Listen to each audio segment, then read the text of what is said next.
লন্ডনে স্কুলের হলিডে পড়ার পর থেকেই বেশিরভাগ সময়ই বাচ্চাদেরকে নিয়ে বাইরেই ঘোরাঘুরিতে টাইম স্পেন্ড হচ্ছে।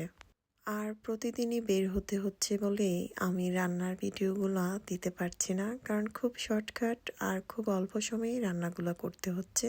কখন রান্না শেষ করব, কখন বাচ্চাদেরকে রেডি করব, শাওয়ার করাবো, সেই টেনশনেই আর রান্নার ভিডিওগুলো করা হচ্ছে না। আর বেশিরভাগ সময় যেহেতু আমরা বাহিরেই ঘোরাঘুরি করছি, তাই বাহিরের ভিডিওগুলোই আপনাদের সাথে একটু একটু করে আপলোড করছি। তো আজকেও আমি চলে এসেছি লন্ডনের গ্রিন স্টেট, বাংলাদেশের এক টুকরোয়। আর আমি খুব সকাল সকালে এসেছি, কারণ সকাল সকাল আসলে ভিড় খুব কম থাকে। আর এসে আমার ওইখানের কয়েকটা হিজাব কিনে চলে আসলাম কুইন্স মার্কেটে।